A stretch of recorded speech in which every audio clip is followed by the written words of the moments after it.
I'm just very simple-minded in my approach and my understanding in the go of the gospel. It compels me. It's an undercurrent. It's in my belly all the time. I take it seriously that I know Him, and there's a lot that don't, and I'm not satisfied wiping kitchen counters and shopping when the truth that I know is the truth that's going to set another man free. Mm-hmm.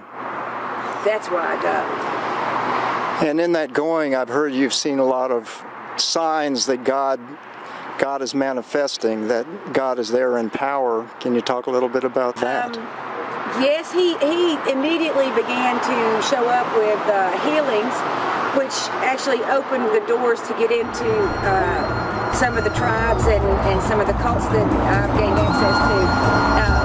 One of the signs and wonders that I'll say the sign and wonder. It's not like I've seen them all the time, but I have had rain from a blue sky on my hut in an area. I came around the corner and it was raining on my hut, and I thought that it was probably thatch that was rotting, and I stuck my hand in it and it was wet, and I looked for something for it to be coming from, and there was nothing, and I ran and got the owners of the property and some people that were sitting there and said, "Come and look."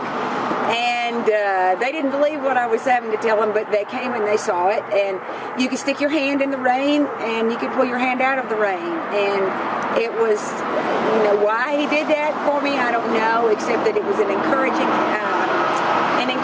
thing before I was to go do some of the things that was in front of me.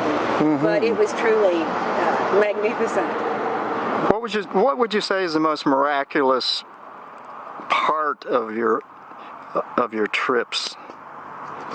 Well, the one thing I'll have to say, and it may not be to somebody else, but if you've traveled with me, you know how single-minded and that I think if God did not go with me on these trips, I would be lost and broke and in the wrong place, and to me that is really one of the big things. And I know that's not the answer, but I function on just a really low level when it comes to that. I have found that if I just throw myself out there on Him, that He catches me every single time. If I put the pressure on the Word of God, on the gospel, and the truth of His Word, it always rises to the top, and He always is faithful. And that is the most beautiful.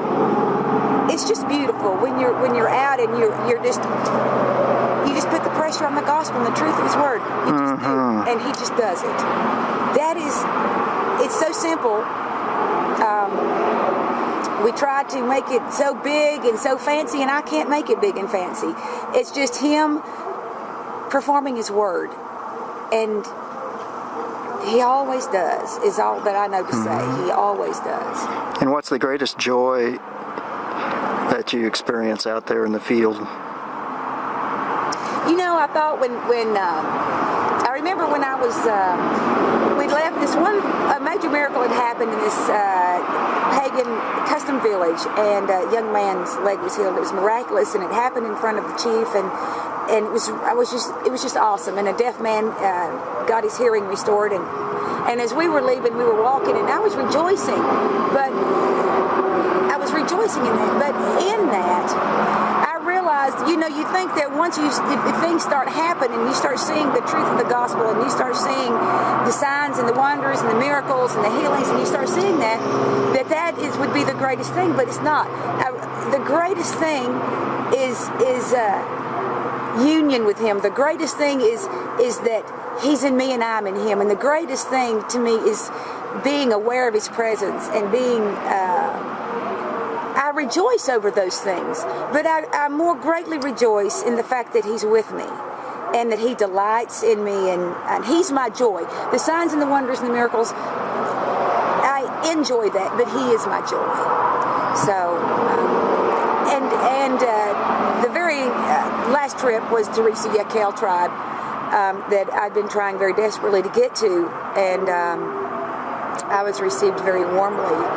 to this tribe who are still naked, and their custom, the religion is custom and involves black magic and witchcraft, and they are the ones whose faces I saw that began the weeping in me that facilitated the trip to Vanuatu, the very first one. So I finally have reached them, and probably of all things, everything, that has been the greatest joy, is getting to the Yekel tribe.